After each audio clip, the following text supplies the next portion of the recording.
Hello, Pod Smashers of the Internet, and welcome to another episode of A Tidbit Pod Smash, where gaming goes to grab a beer. I'm going to join you in that crack. Yeah. Oh, It's okay. We are your hosts, Penguin and Termite. I am Penguin. I am Termite, and we are a weekly video game podcast smashing together ideas that you care about with video games. That's right. And tonight we will be revisiting our discussion on trophies and technically achievements, but we're going to just probably lean towards using the word trophy because that's the ecosystem that we're used to. But we had this discussion way early. I had to actually go back and look at our notes to make sure we didn't cover the same ground. We had this discussion probably, I should have paid attention to the exact episode number, but it was like 30 or 40 episodes in. So it's been almost 100 episodes since we last talked about this, almost 2 years since we had the discussion about trophies and achievements in general. And since then, Penguin has completely changed his approach to how he cares about and handles trophies. You did. And Welcome so to now the dark side. we want to revisit this discussion and talk more, focus more on not whether or not trophies and achievements are, good for gaming and what value they add. Instead, talk about what makes trophies, like what makes them compelling, what makes them good, and what does a good trophy list look like. So, we're going to revisit. We have a whole. I double checked and make sure we're probably not going to cover the same ground. So we have a whole new set of questions and discussion and outline for this. And trophies have evolved and changed over time too, and so have we as players. Right, it's been like 3 years. We're coming up on our 3 year. Actually, this episode's one shy of our 3 year anniversary. Like a 3 years, 154 episodes should be. Hey, not right. No, it would be more than that. 52 weeks, right? No, 52. 162. 162 is 3 years, right? Is 52 times 3. Is that how it works? Is that how math works? Yeah, I think you're right. Something like that. This is why we do podcasting and not, what do you call it? Spreadsheets?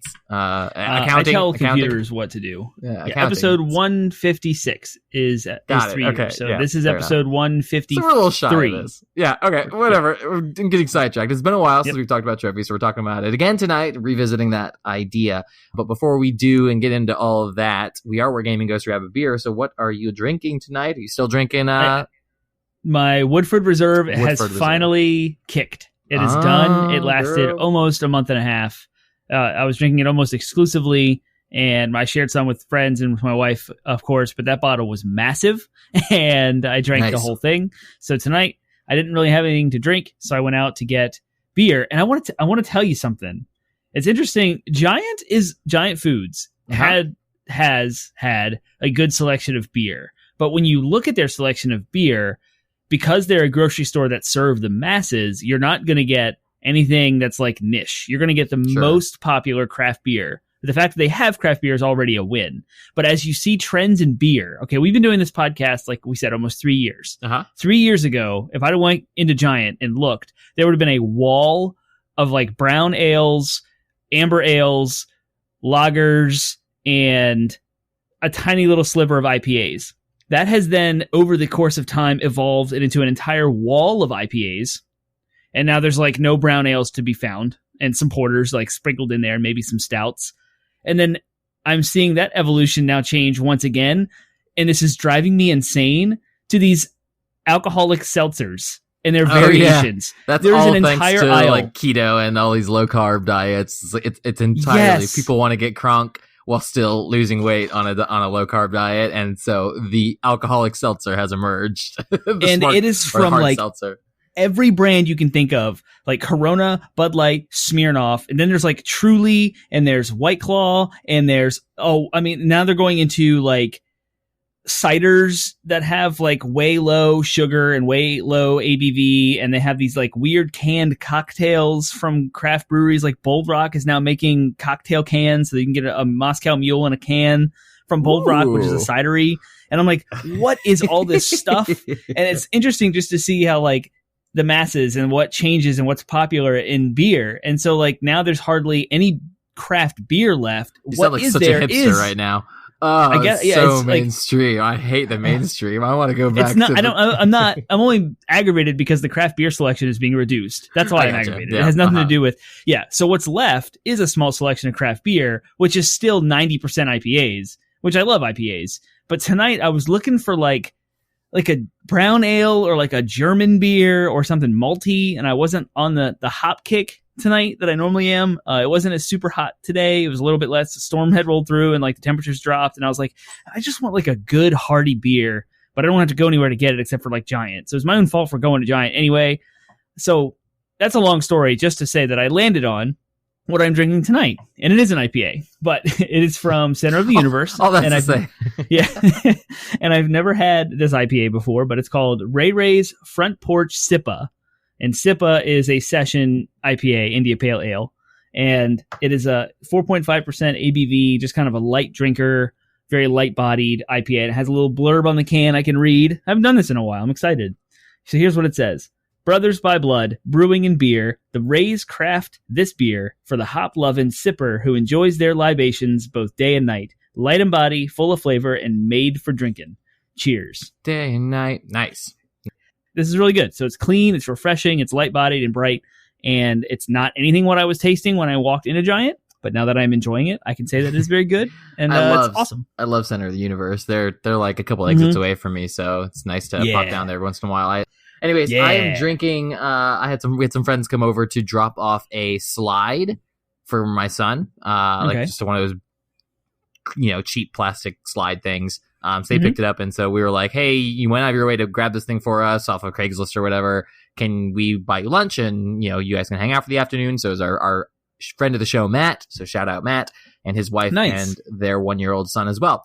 So they came over. My wife had gone to church that morning because we alternate going to church. And I stay home with the kid to kind of reduce our contact vectors for coronavirus.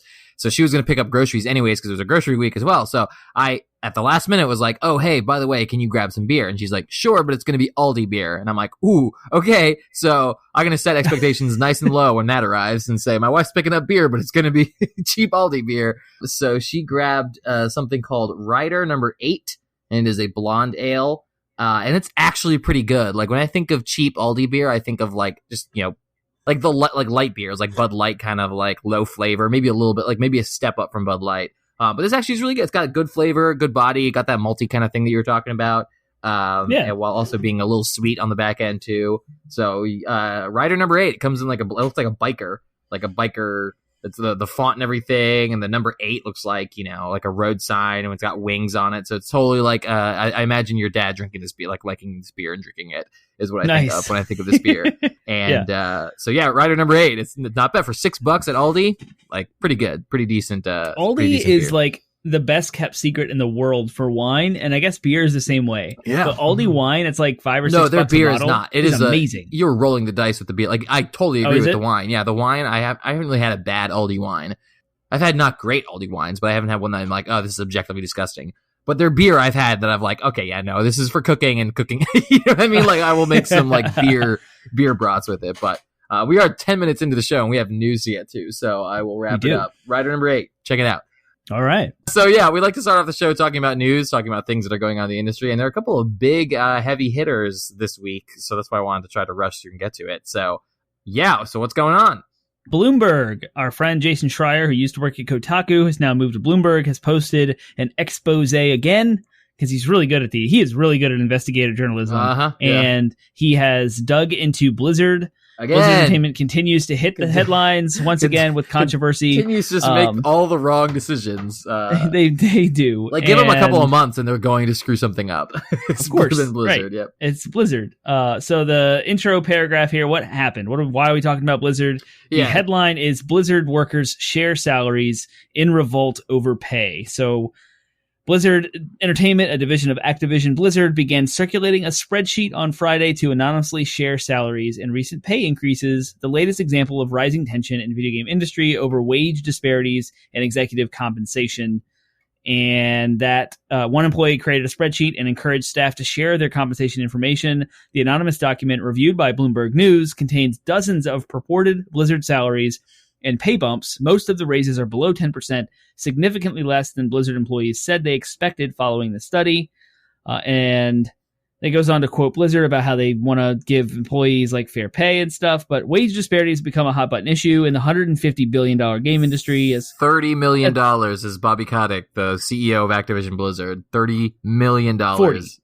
$40 million dollars. A pro-labor group recently slammed Blizzard for the pay of CEO Bobby Kotick. His 2019 compensation was worth $40 million at the end of that year, according to data compiled by Bloomberg, and the package has grown since then as the company's stock has soared. Last year, the company has also paid $15 million in stock awards and sign-on bonuses to incoming chief financial officer Dennis Durkin. In the anonymous spreadsheet, one employee listed the CEO's annual salary, stock bonuses, or stock award and bonuses. And it goes on and on about some producers and engineers at Blizzard can make well over $100,000 a year, but others, such as video game testers and customer service representatives, are often paid much less. Yeah, I'm not going to speak for every state, but as a reminder too, because I can't say the law in I don't know the law in all 50 states, but I do know in Virginia and in many states, it's illegal for your work to retaliate against you for sharing your salary. So like there's like a culture in our country where it's like we don't share our salaries. Like it's just you don't talk about it. You don't want to make anyone feel bad. Right. That's a culture that was like that has been like afflicted on us by like upper managements of companies because they don't want their employees sharing each other's salaries because they don't want their employees getting mad.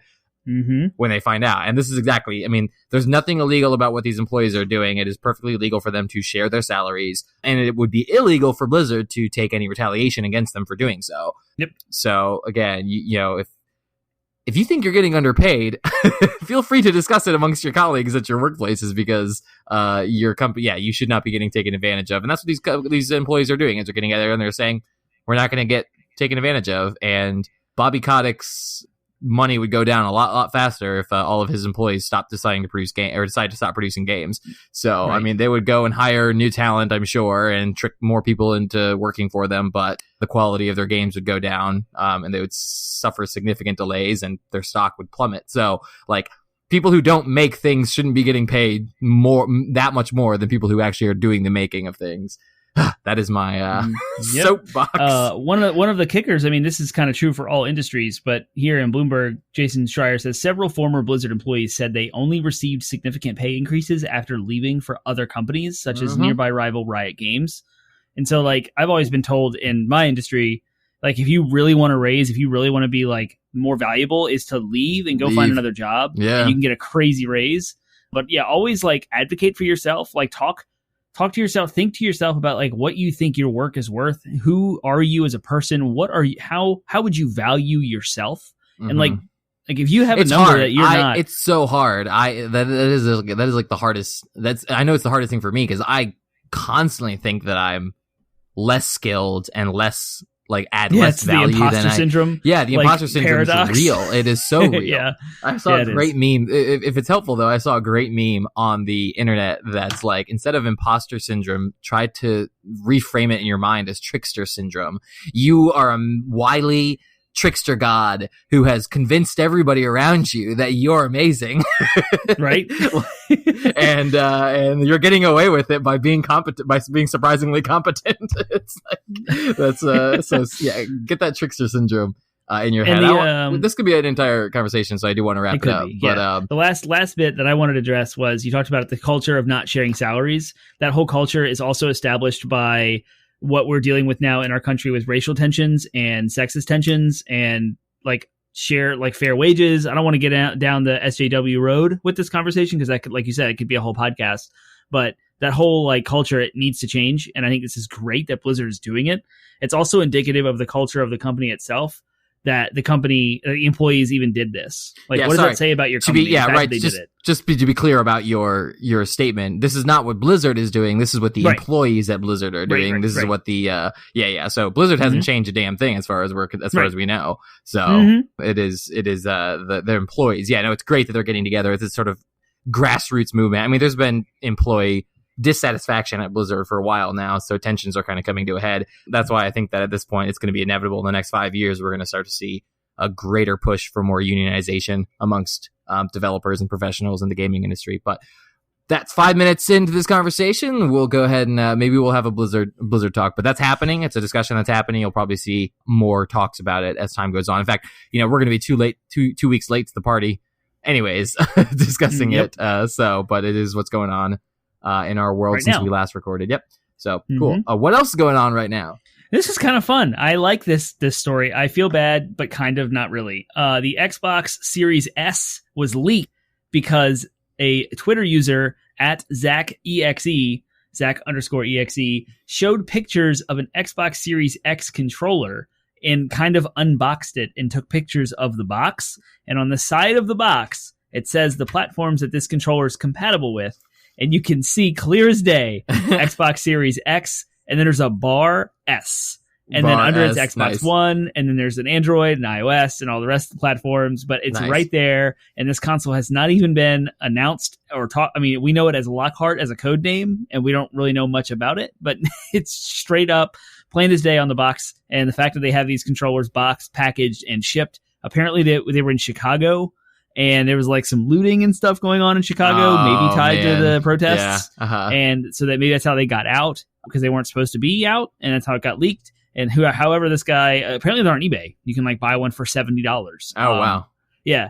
And right there on the box, plain as day, Xbox Series S. So now we're just waiting for Microsoft to announce it. Yeah, so the Series S was a long rumored console, heavily implied by insiders in the gaming industry.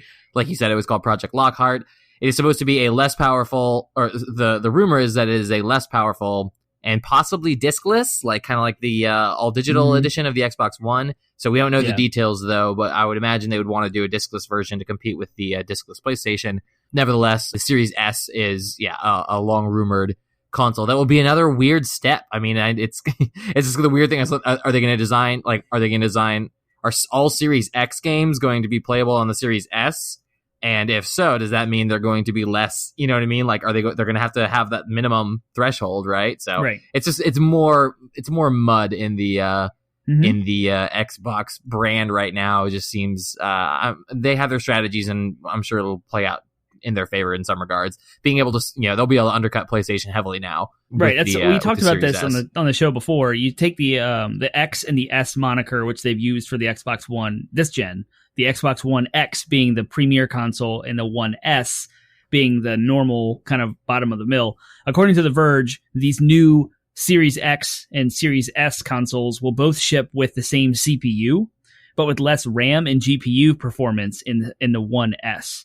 Now, what's good about that, and it's less of a limiting factor, is the fact that they have the same CPU, which implies same architecture, which implies the same solid-state drive architecture. So it's not as limiting as you might think. Right. It's going to be that, like, maybe the ray tracing isn't as pretty, or the shadow effects aren't as high-res, or there's no volumetric lighting, or the draw distance is down a little bit. If they sell it for affordably enough, I might snag one. Who knows? Right, yeah. And so it's going to be, and what I was saying, we talked about on the show before, is the PlayStation 5, we only know there's going to be one PS5. That's it. And one has a disc and one does not, and that might be a price disparity between the two of those, but Xbox is going to sandwich them. They're going to be the bread.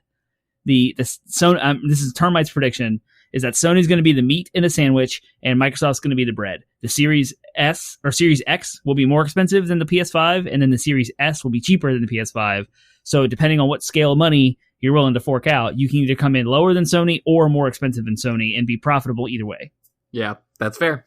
All right, so that is that. Let's move on. Speaking of Xbox, speaking of Microsoft, the last story we have here is, I think, a pretty big one, and again, may merit its own entire podcast, but there was some news that dropped recently that Apple has rejected the apps the App Store for Apple has rejected the apps for Google Stadia and Microsoft's Project xCloud. So those would be the apps that would basically open up the streaming service and allow you to stream games to your phone, in this case, your iPhone, and that app has been rejected.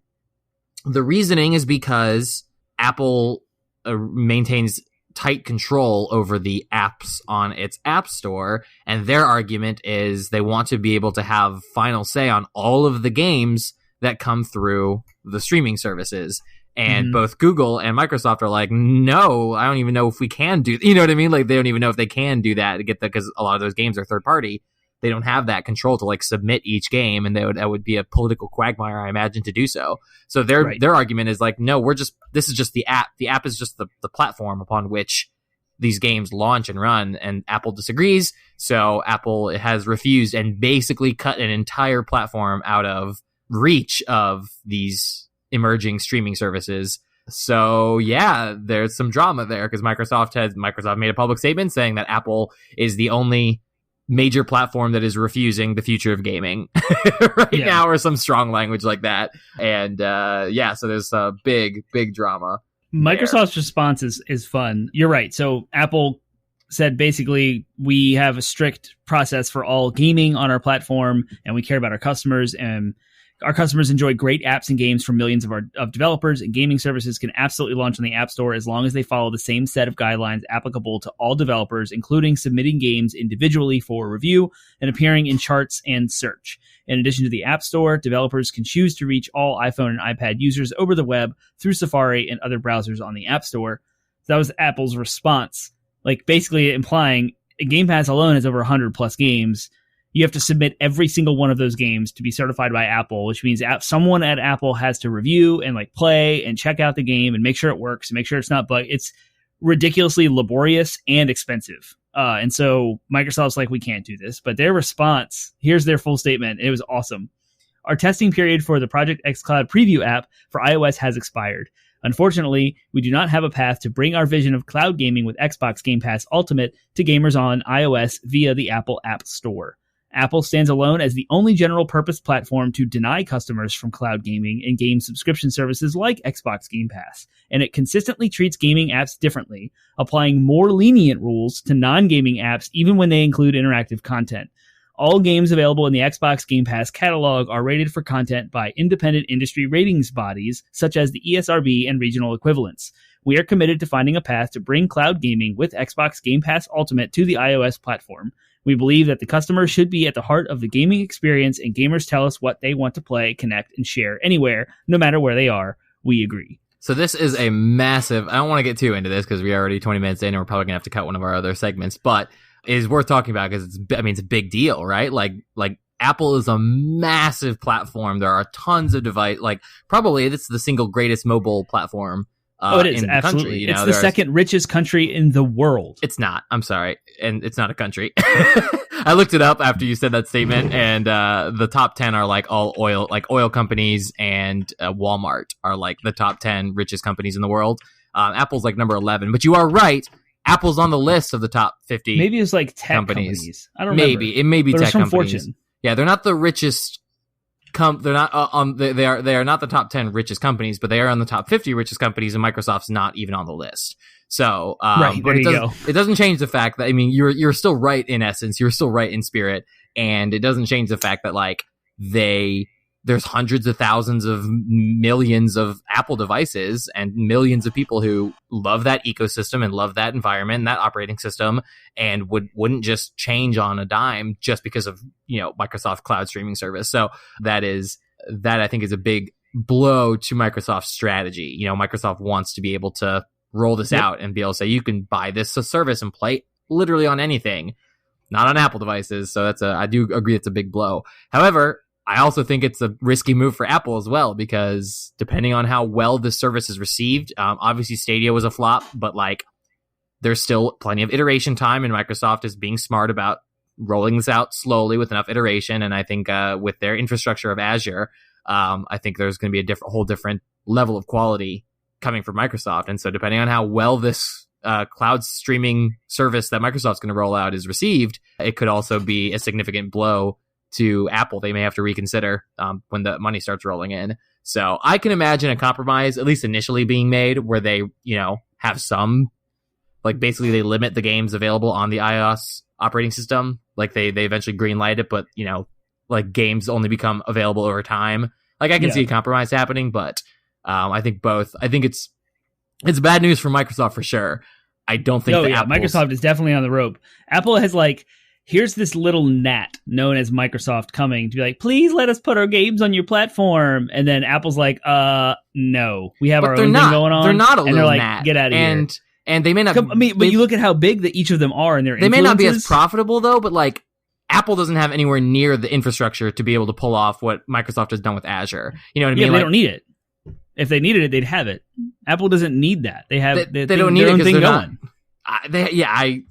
Like, this is just annoying to them. They're like, we don't care what Microsoft is doing. We have the most amazing platform on the planet with iPhones and iPads and everything Apple does. It's the most reliable. It works. It's the most profitable. It's well marketed, is all ubiquitous across all industries. Everyone uses iPhones and iPads, from the delivery guy you got to sign your little credit card to, all the way up through the military is using iPads. Like, it's everywhere. Apple has their stuff all over the place. Now, I know Microsoft Windows is the same way when it comes to offices and industry and all those things, but like, Apple doesn't need this from Microsoft. There's no like benefit to them unless they can make money. And so Apple's like, nah, we're going to here's this disingenuous response, which is why Apple looks bad, because it seems like Apple has this weird, oh, we're going to make you go through all of this extra, certification process, when they're doing the same thing on like Netflix and stuff when they're not. Like, here's Netflix, here's Disney Plus, and we're not going to review every single movie and certify every single bit of content, right?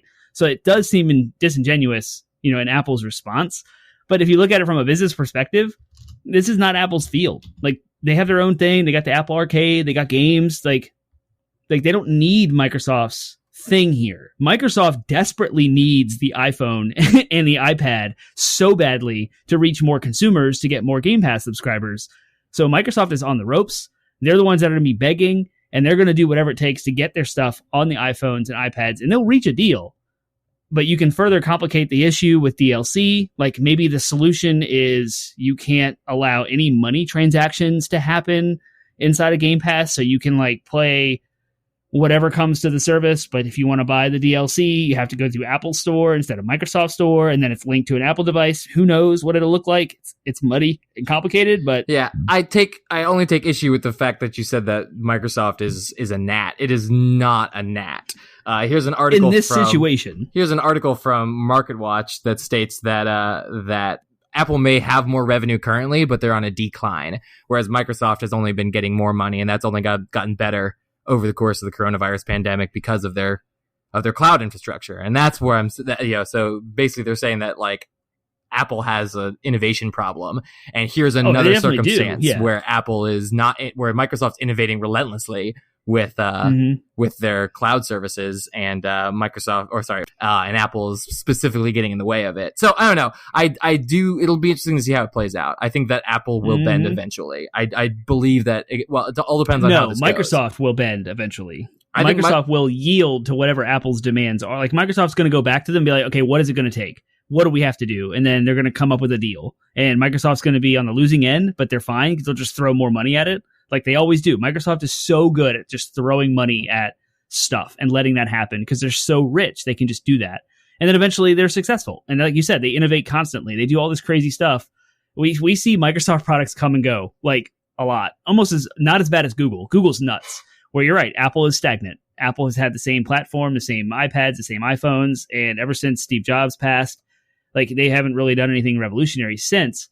But Apple is so ubiquitous in the world and so huge. It's going to be like whatever Microsoft is willing to throw at this to make it happen. And I feel like they're going to do it. They're just going to make that happen. I can see that. I can see it going both ways. I can see Microsoft at least bending initially. I think I can see them. Like I said, my prediction is that they will say, all right, fine, we will only allow a certain amount of games on this platform.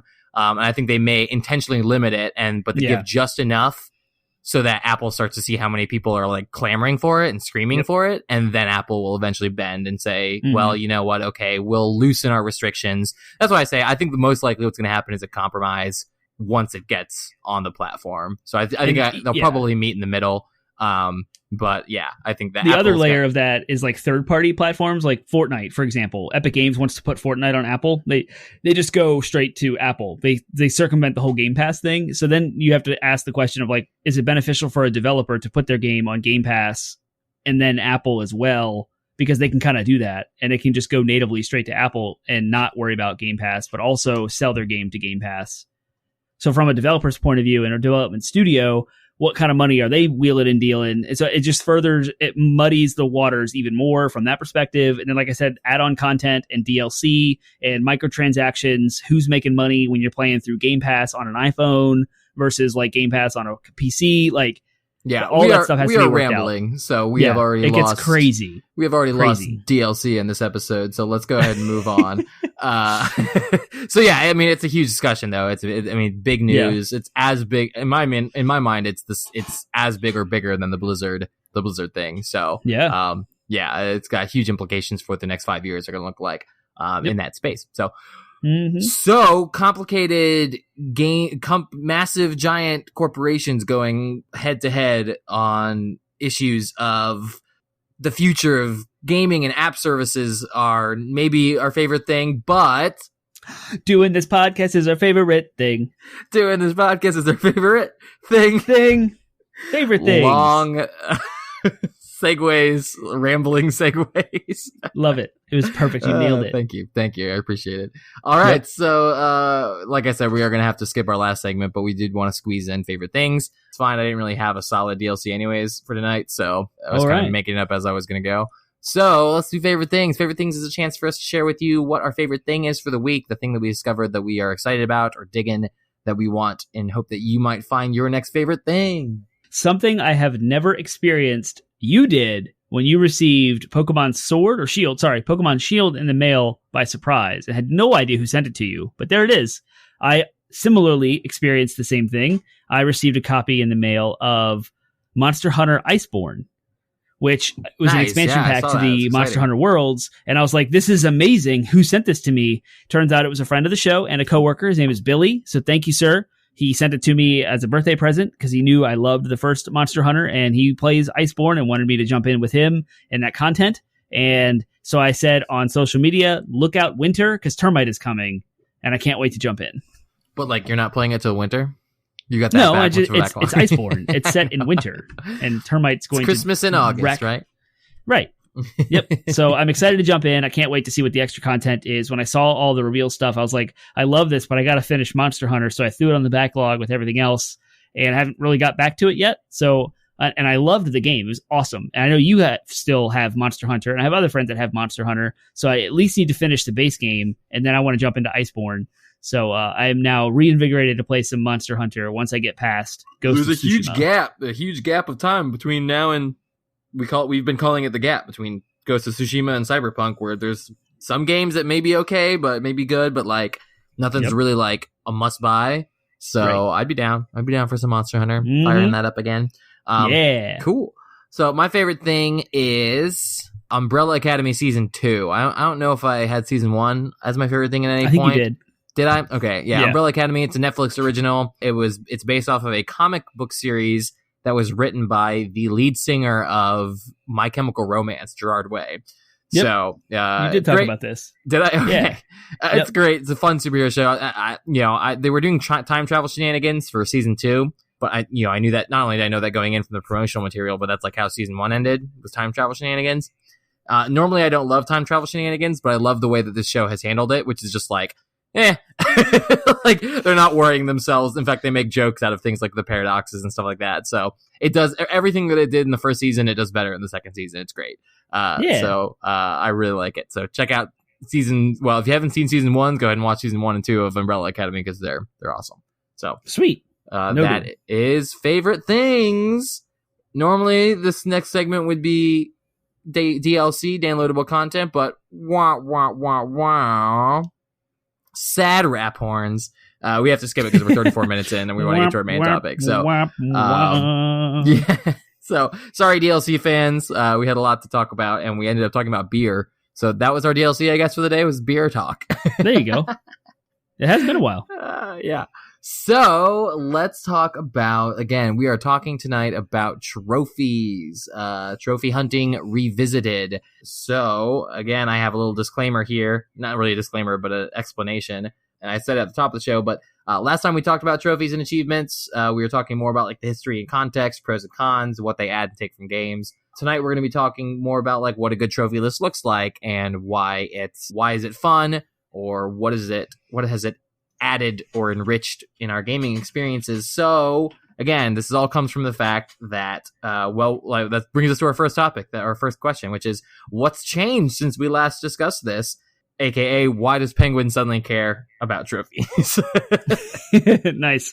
Before we jump into that, because you mentioned a past episode, let's let the audience know where you guys can find our past episodes. Nice, so I'll jump into this. You can find our website, 80bitpodsmash.com, is our newly secured website. And yes, that means it was less secure in the past, as the default HTTP is not secure, but now it is encrypted, HTTPS, so you are more safe on our website. Go there, 80bitpodsmash.com. That's our landing page with links to Google Play, Apple Podcasts, iHeartRadio, Spotify, Stitcher, links to all of our social media platforms, Facebook, Instagram, Twitter, YouTube. We have a subreddit, 80bit Podsmash. Everything is 80bit Podsmash. No uppercases, lower cases, or hyphens or funny business. We stream on Twitch every single Wednesday, and Termite here has just revamped everything he's going to be doing with streams. So I'm very excited to be jumping into streaming. I'm messing with Streamlabs. I'm learning all this cool new stuff, and I'm going to try and elevate the quality of our streams and make it a little bit better, at least from Termite's house. And hopefully we'll learn and we'll better our streams. So every Wednesday at 8 p.m. Eastern Standard Time, we will be streaming some game that we care about, either together or individually. And then we will also be on Discord. We have a Discord server that's up. If you want to interact with us, you can find links to our Discord on all of our Facebook posts. All of our show notes have a link to our Discord server. So feel free to jump in at any point and give us your thoughts, questions, comments, concerns, and ideas. We would love to hear them. And if you decide to leave us a review on iTunes or Apple Podcasts, whatever they call it, we will read that review live on the show. It does not matter what it says. Just leave us a review, log in, give us any star rating you feel is necessary, and any comment you would like. And we would love to read the show or read it to you and all of our audience on the show. Yep, still nothing. I just checked right now. All right. If you are going to go back and listen, I went ahead and looked it up while Termite did his spiel. If you are going to listen, it is officially episode 28 when we talked about achievements. Wow, has it been that long? 28, yep. Mm-hmm. All right. A long time ago. Yep. So yes, let's answer the question. Why does Penguin suddenly care about trophies? Why are we talking about this again? Yes. I can talk about what has changed since last discussed. You do care about trophies a lot more. I have always cared about trophies. Right. That's why it's entirely driven by the trophy ecosystem, the industry, the game developers, the trophy lists themselves have evolved and have changed over the last 5 years. And we will talk about that. We will discuss that, at least from my perspective, having been a long-time achievement/trophy hunter. But yeah, why Penguin? Why do you suddenly care about trophies? And I'm sure it has everything to do with Termite. Probably. I mean, I will just sort of explain the reasoning apart from you. Obviously, it's been influenced by the doing the podcast with you. Again, we were 28 episodes in, less than a year into the show when we last did this. This would have been 2017 or maybe 2018, depending on when we recorded it. And it's been 2.5 or 3 years since then. And I guess what has drawn me and changed, because so when we started the podcast, obviously I had done I had been involved in WoW achievements during my day, but WoW achievements, I wasn't doing it for the achievement's sake. It's because WoW achievements were tied to rewards, in-game cosmetic rewards. So usually it was the in-game cosmetic reward that I was going after if I was going after achievements in WoW. So other than that, just achievement for achievement's sake or trophies for trophy's sake was not something that I particularly cared about. And I would rather just play the game and enjoy it and not worry or stress about trophies. And I am probably still not as hardcore as you regarding trophies. But I definitely, since then, I've come to sort of, there's kind of a couple major things. The big one is that I feel like if I get the platinum in a game, I really completed it. And that was driven primarily by my first couple of platinums, which were God of War and Spider-Man, and there was one more that were my first Horizon Zero Dawn? 3. No, I didn't get Horizon Zero Dawn till later. Because when I played, so it's as recent as when I played Horizon Zero Dawn, I didn't care. But then by the time God of War came out, I think that might have been my first. It doesn't matter. The platinums for both Spider-Man and God of War serve as the best example of this, because you could get the platinums by just doing all the content, which I wanted to do anyways. I wanted to do all the side quests in God of War. The only trophy I didn't really feel like I wanted to get in God of War was the one where you had to go kill all the ravens. But since it was my last trophy, by the time I had done all the other content that I wanted to do, it was literally my last trophy. So I was like, well, I'll follow a guide and get it, and then boom, I got my platinum. Mm-hmm. Spider-Man was even more so. Spider-Man was like, all of the trophies were fun, and all of the trophies were the stuff that I wanted to complete and do anyways to feel like I got the full experience from the game. So I was like, all right, I guess I'm into this now. So yeah, and I won't lie, there is a satisfaction. The way that it goes ding and shows up on the screen and has a fun, clever name, like that's appealing to me. So yes, since God of War and Spider-Man really started kind of solidified the idea in my mind of trophy hunting, then the competitive streak kicked in, and I'm like, I can catch up to Termite. I can surpass him even. So nice. I won't lie. I don't. You have the potential. To. I have the capacity to do so. I don't expect to do so, at least not for a few years. Maybe by the end of the PS5 generation, we'll be neck and neck. But there's no way I'm going to in the current generation or even early in the PS5. But yes, I am on my way to surpassing you. So yeah, that's it. that's what's changed. And that's a great segue into how the industry has changed, because everything you just highlighted about the trophies you found fun and the reason why it was appealing for you to go after the platinums, those trophy lists are a result of an evolution in the industry, especially in the PlayStation ecosystem. As you mentioned, the PlayStation first party exclusives are the ones that you seem to be gravitating toward. I looked up your trophy list. After Spider-Man, you jumped into Borderlands, and you platinumed Borderlands 2 and the prequel in preparation for 3. Which may have been a mistake.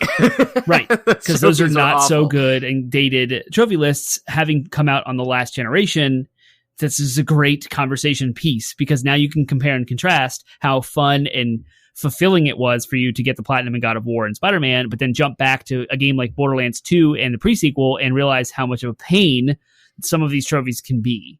Especially the pre-sequel, because I don't have that platinum and I don't want to get that platinum because of how much of a frustrating pain in the butt it is. The pre-sequel is not as bad. When I can compare the two directly between pre-sequel and Borderlands 2 was way worse. And it was entirely due to it was one trophy, the Challenger trophy, where you have to get rank 1 in all of the in-game challenges. All the in-game challenges, yes. But the problem is there are 2 challenges that don't unlock until you get rank 5 in their respective, and it was a shotgun one where you had to get rank 5 in the at close range shotgun kills, and then you had to get rank 5 in the rocket launcher kills. And yeah, there was those just doing that. I mean, literally, I had my gauge and I just shot it. I mean, because she has an ability called Close Enough, which means that your bullets will ricochet off of wherever they hit and hit the nearest enemies. So I literally took a shotgun and just would run up to enemies and then just shoot at the ground, and it would count. Oh, nice. It would it would ricochet and hit them, right. And that counted as point blank or whatever. Yeah, it was a pain. Sorry, that's a complete tangent. You're good. This is a great segue, because we're going to talk about what does a good trophy list look like and what kind of trophy lists are frustrating. We're already on the point of frustrating now that we've talked about Borderlands, so let's jump into what kind of trophy lists are frustrating.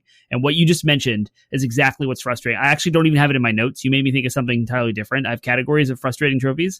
The one that you just hinted at and that I'm going to talk about is things that make the gameplay frustrating and broken for the sake of an achievement. Right, and or grindy.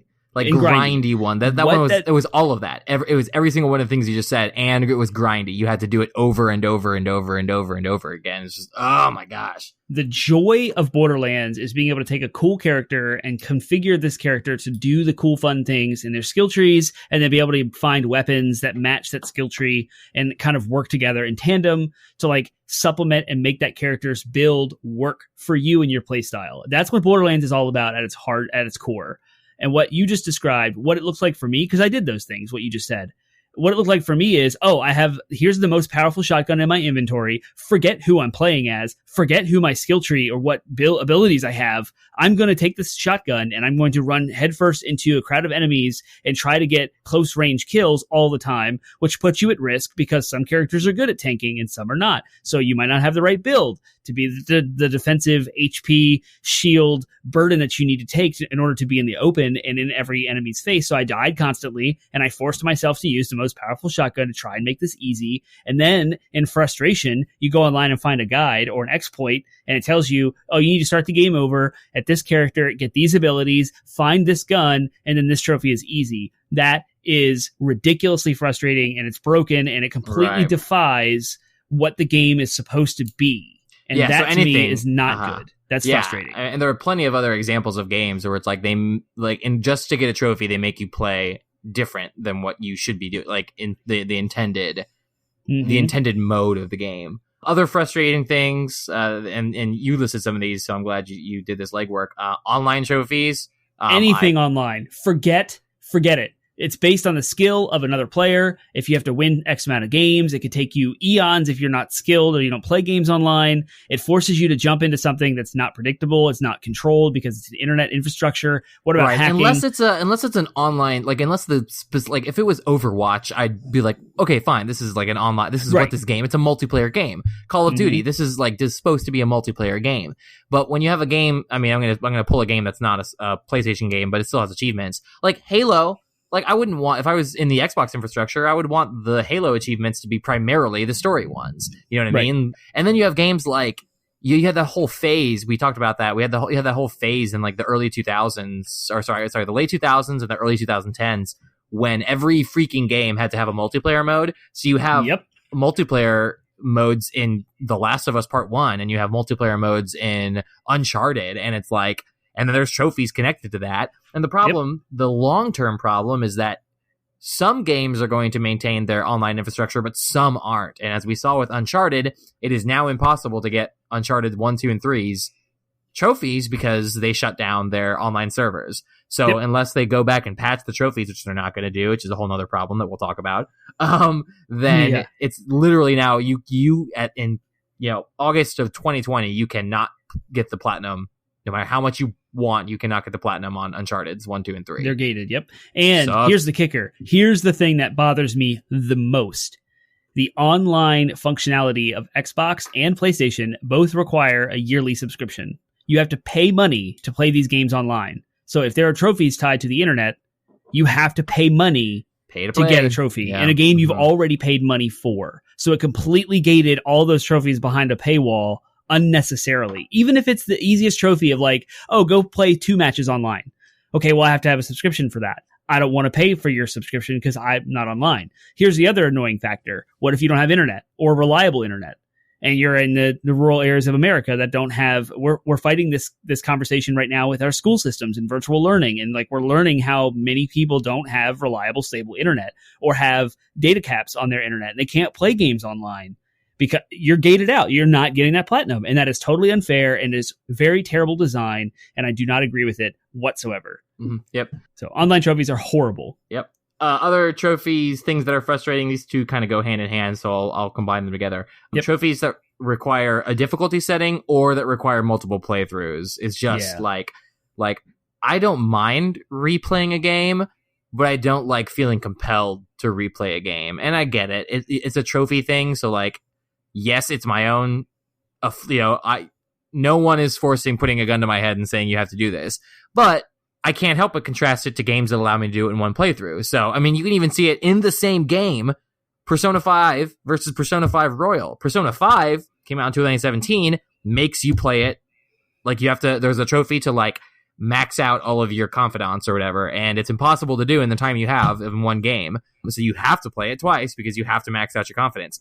That, not only does that trophy not exist in Persona 5 Royal, but because there's a whole extra semester, you actually have time to max out your confidence anyways, all of your confidants in Persona 5 Royal. So, like, Persona 5 Royal is, I can attest to this because I did it. It's one of the last trophies, one of the last platinums I got. You are actually able to do the whole thing in one playthrough. So, not being able to do forcing you to play it through multiple times is like, if I'm going to replay a game, I want to do it, as opposed to like feel like I have to do it because I want to get the platinum on it. So that's not one. And then similarly with difficulty trophies, like if I want to increase the difficulty on a game, I want to do that because I want to. You know what I mean? Like, not because I feel like I have to. So Final Fantasy VII Remake was both of those things. You had to play through the game because you couldn't just do hard mode from the get-go. You had to unlock hard mode.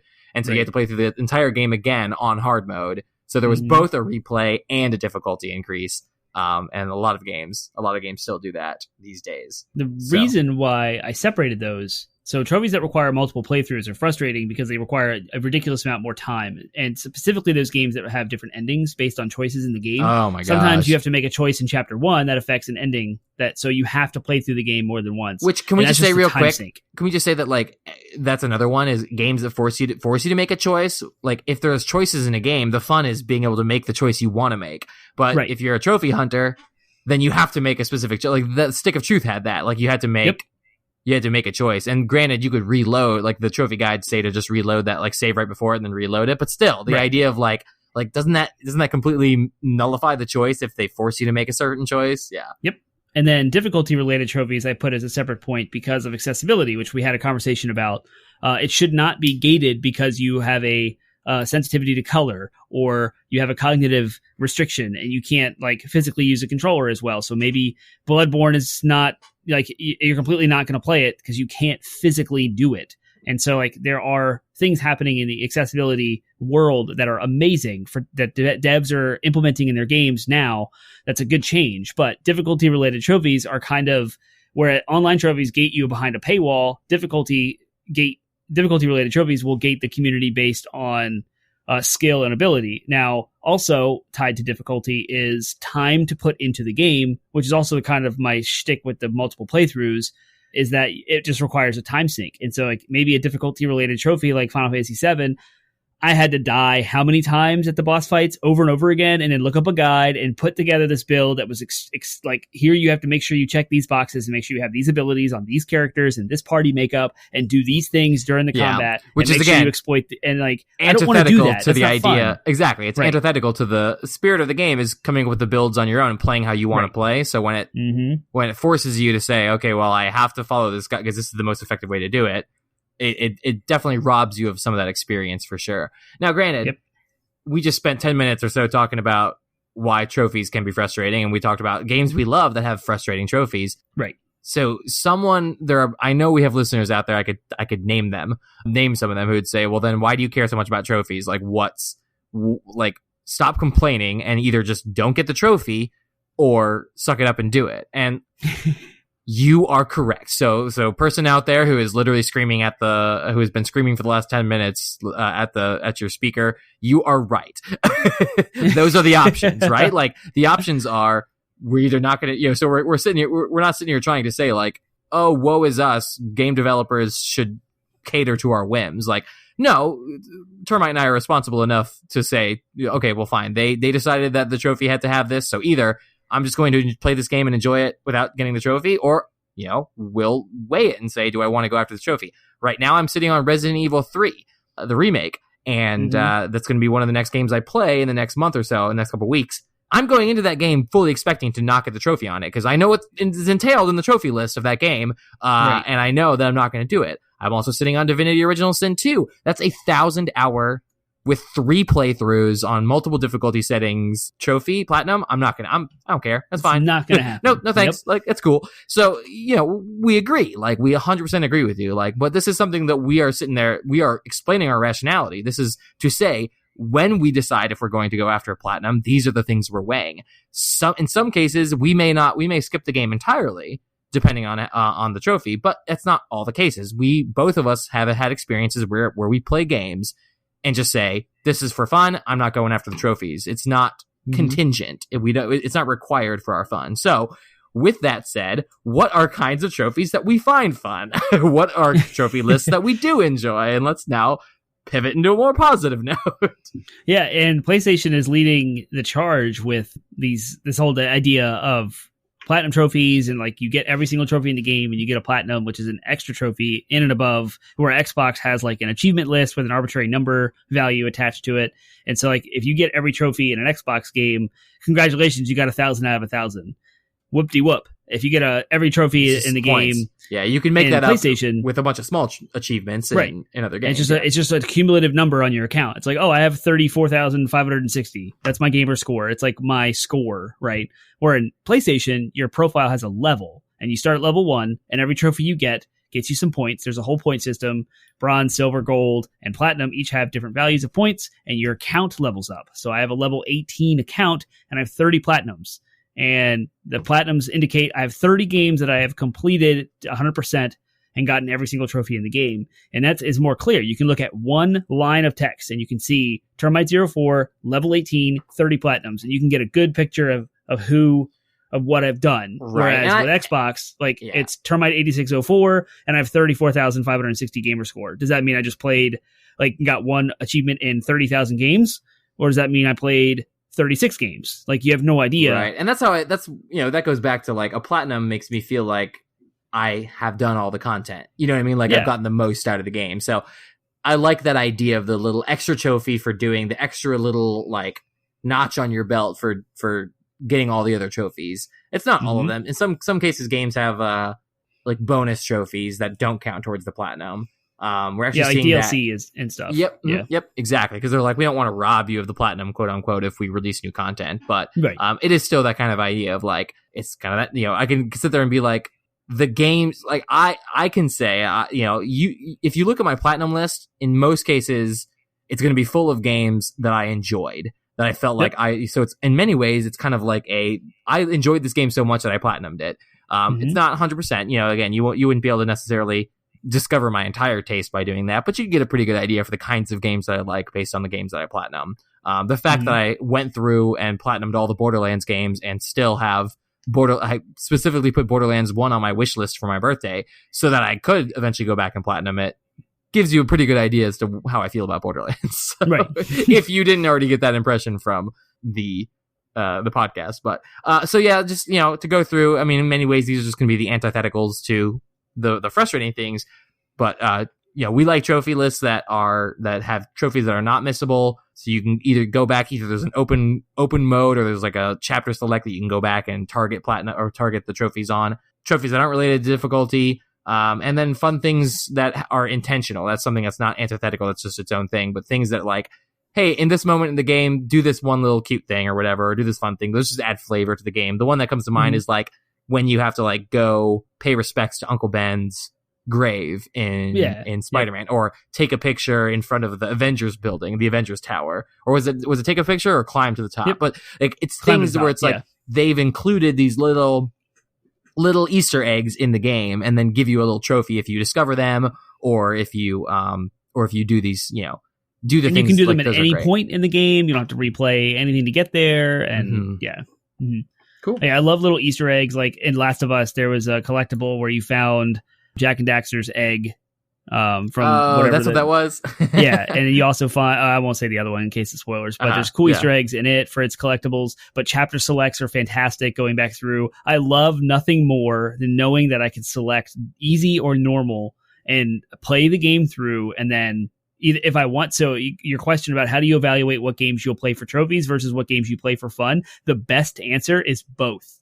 And it means that I can enjoy the game for how it was meant to be enjoyed. And Last of Us Part 2 is the most modern example, so it's fresh in my mind. I'm going to talk about it a lot, but it's an example of that. I can put it on the easiest difficulty if I want to, because I find things to be too stressful or too much. I'm not really into Survivor, and I'm horrible at stealth, so I want to play on easy so I can have a good time with the combat, and I want to be able to play through the game and enjoy the story at my own pace and worry about just the story, and then go back and get the collectibles if I want.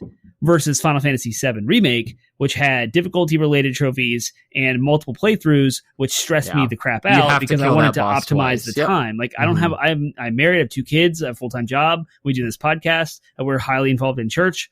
Gaming only happens when I'm free, and so that limited amount of time of gaming, I'm going to want to prioritize how I play. And so with Final Fantasy VII Remake, it was, here's a guide, here's exactly what I need to do, and multiple playthroughs to optimize the time. And it was very stressful because I didn't really know. I'm trying to avoid spoilers. I'm not going to watch videos online ahead of time. And I want to experience the game for what it is and be able to take it all in, as well as get all the trophies. And it was very stressful. Whereas The Last of Us Part 2 was the opposite of that. So the Last of Us Part 2 had those 2 trophies though that did require you at least play through half the game.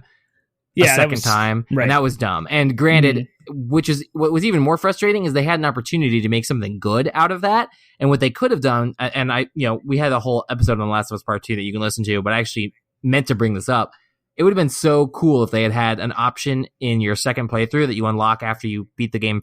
So you have you play as Ellie and then you play as Abby in the first game, in the first playthrough.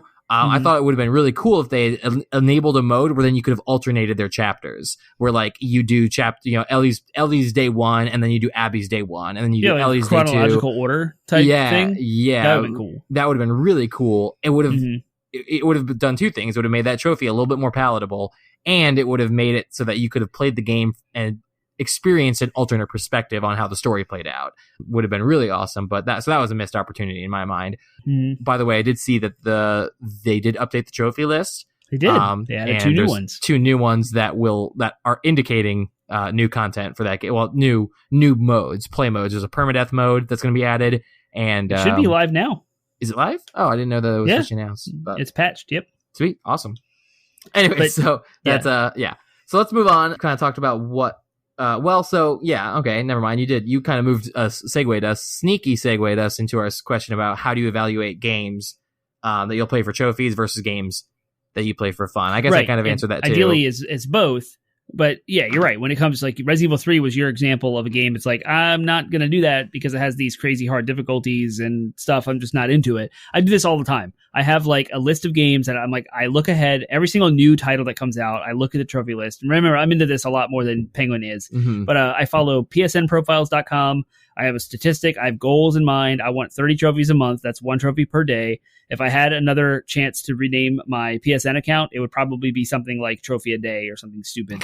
And like it's really tough. It is. And so like I evaluate the trophy list before I even start the game, and I do go look at a guide because guides are really awesome for separating out spoilers at the top. So it's like, here's the synopsis of the game. Here's how difficult the platinum is, how many hours you can expect to sink. Is Power the Picks creme fresh, awesome. Spice melange. If you want a good suggestion, a good recommendation on trophy guides that go to great lengths to avoid spoilers, check out Power Picks' guides because they'll usually have walkthroughs.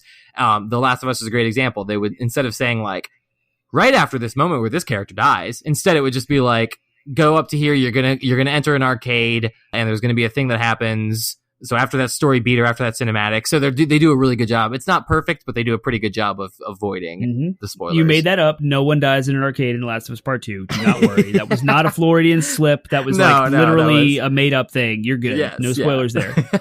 That's what I was trying to do. I was intending. Right. It's perfect. It's great. Yeah. So I look at that guide. I look at the synopsis of the game. I'm like, do I want to try and platinum this? Is this a platinumable game for me? And if not, then I take the opposite approach where I'm just like, okay, I'm dropping the difficulty. I'm busting through the story and I'm moving on. And that's what I do with a lot of stuff. I mean, Resident Evil, I'm going to play it on normal difficulty. I'm going to play it like I normally would play a game. I don't want to miss the experience of that game. But neither do I feel like I can draw a line and say like, I'm not going to go after the platinum on it because it would be too frustrating. I would then lose enjoyment. So it's just a matter of compartmentalizing and say, if I'm going to lose enjoyment from this, but there's also plenty of games that I would also not pass up just because the trophy list was too hard. I just wouldn't go after the trophies. Right. So, I agree. That's a thing. So, cool. All right. Well, let's move on. Has trophy hunting, even though you've been at this longer than I have, there was a point in time in your life when you weren't a trophy hunter, probably, even if it was when you were like 3. So how has trophy hunting changed your view on gaming, or has it changed your view on gaming? And do you have habits that you wish you didn't have that center around? So is there anything that you regret about trophy hunting, or anything that you or it's any not really regret. Have? I currently live in a state of mind where I am so trophy focused that if a game exists on PlayStation, I will not play it anywhere else. And to my own fault, that has limited my Nintendo Switch enjoyment ridiculously, because there's so many good games from the indie market that exist on the Nintendo Switch that I would love to have as a portable game. I would probably enjoy them and actually have more time to play them, being that it's portable. Versus so Moonlighter comes to mind. It's this awesome indie game about like being you go out at night and like hunt things, but you're a bartender during the day. And it's this awesome like Super Nintendo graphics like game. I'm dying to play it, but I will not play it on something that's not PlayStation because I don't want to miss out on the trophies. I don't want to put the time into the game and not get the reward that I want, that I seek. And so like that's a severe limitation that I've placed on myself. I'm aware of it and I know it's there, but that is definitely a habit that has changed over the last generation, because before 2015 is like when I jumped into trophies head first. I went through a conversion in 2015. So prior to that, I would play a game wherever it was cheapest, whether it's on PC or Xbox or Wii or Wii U or whatever. I don't care. If I wanted to play a game, I would just find the cheapest copy and I would buy it, play it, or I would borrow it from friends and play it. But now I prioritize PlayStation so much that I limit my experiences on other platforms. And so, and to the extent of, and this is really bad, this is like a therapy session. I'm coming out. Like, this is it. If I'm playing something that's not trophy related, I feel guilty. I'm wasting my gaming time because I'm not getting trophies. I'm gonna be honest. I feel that pull these days too. Thanks to you, you jerk. Your sickness is contagious. You need to go to therapy because you're now you're a contagion and have infected me. But no, I fully understand that because I've been I have been mentally anguished more than I think I should be. More than is healthy, I think, over what to play after Ghost, because I got the platinum on Ghost this past weekend. And yay, congratulations me. I'm so amazing and accomplished things. Yes. But I'm on it. I can't wait. I've been trying to I've been weighing what I want to do next. And I honestly have been feeling a little blue about the fact that of the games that I want to play right now, I've got the Control DLC that I want to do, especially since the new one's about to come out, but that's not going to give me a platinum. I've got Resident Evil, which we've already decided that I'm not going to get the platinum on.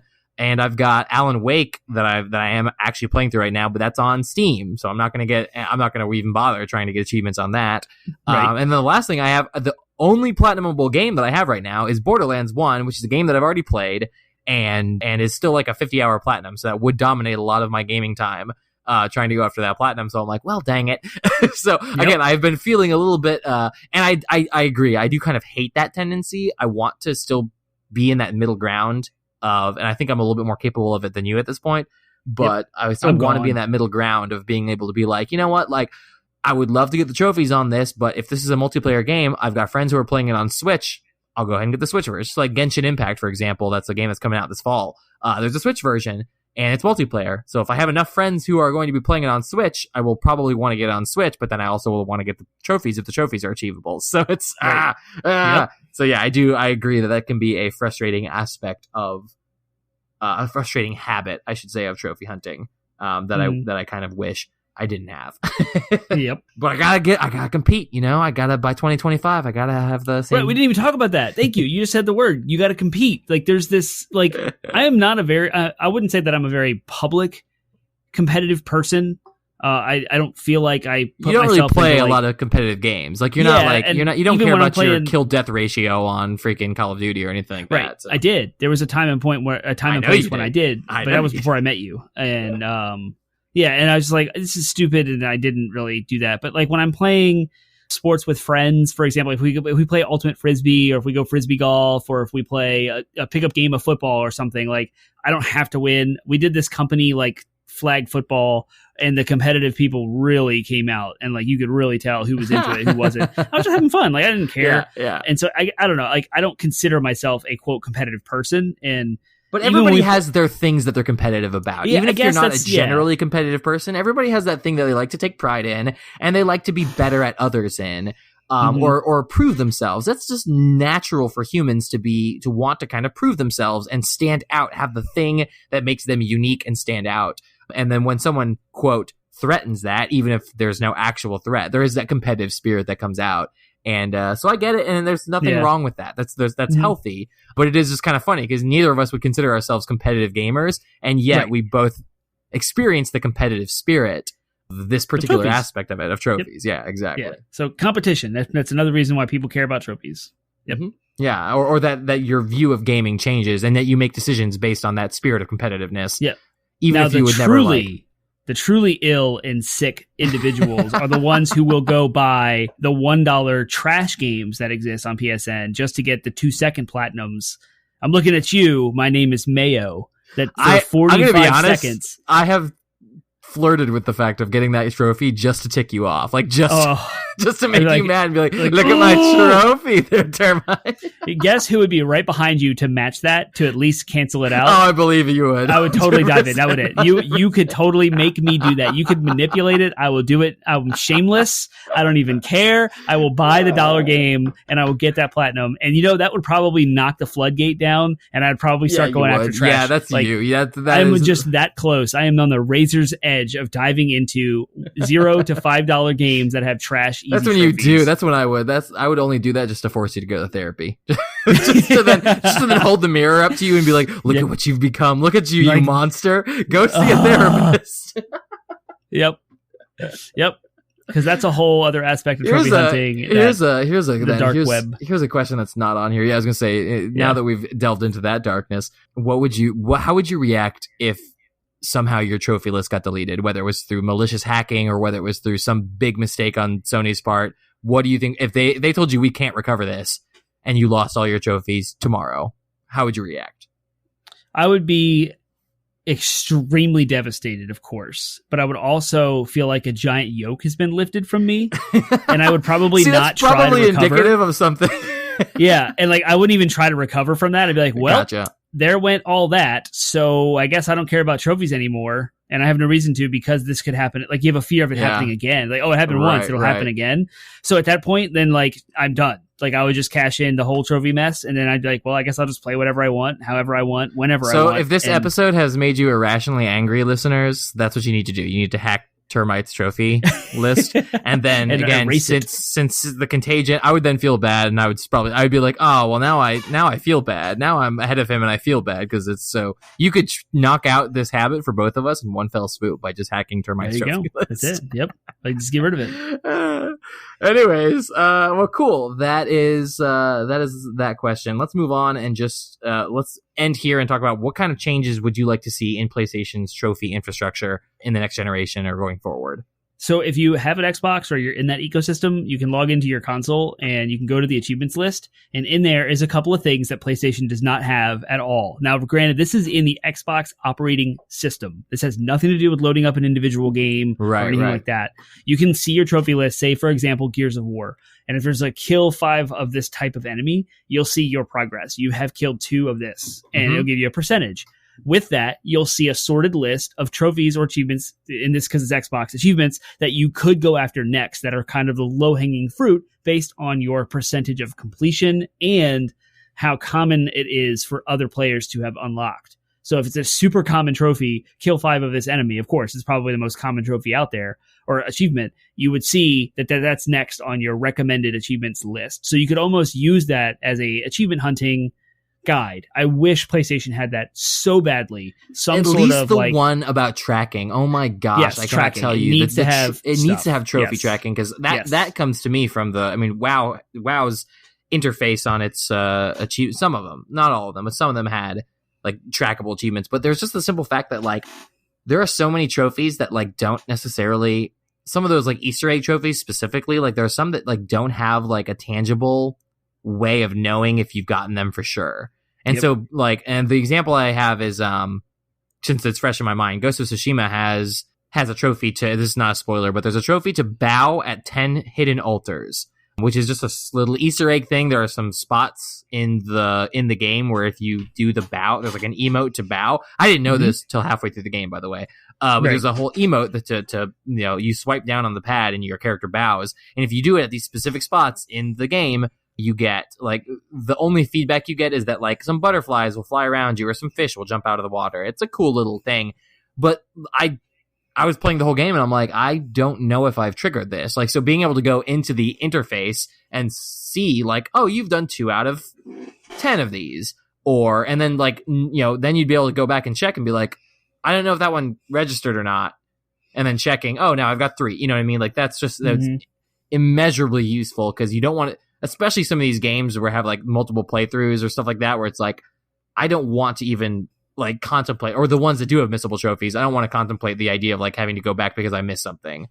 Sounds awful to me. So yeah, having a tracking list to make sure is, and some games have that built into the interface of the game itself, but having it universal across the PlayStation infrastructure is needed desperately. Yeah, I suspect that that's going to happen because apparently there have been like patents that have been analyzed and things have been leaked by devs and stuff that show or indicate that you can be able to jump into, like, if you're browsing the PlayStation Store looking for something to buy and you pop into a Netflix show and then a friend invites you to a game, you can hit the PlayStation button and go immediately into their game from anywhere else in the system. You don't have to like boot the game up, wait for the title screen, select the multiplayer mode, log in, go to friends list, join the party. Like, you can be able to, apparently you can just hit the PlayStation button and just jump straight into, and you're automatically partied with them. You're already matched.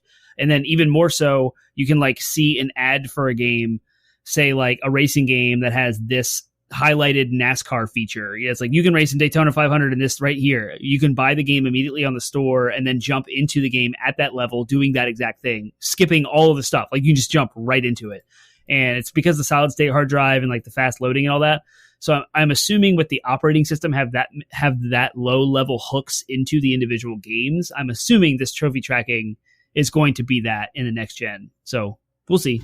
Yeah, I hope so. I think the only other thing I have that I would like to see is you've mentioned before, and we've sort of mentioned on the podcast, we sort of soft mentioned it, that like trophy lists are kind of locked. They are fixed. And once the trophy list is submitted, then it is like it never changes.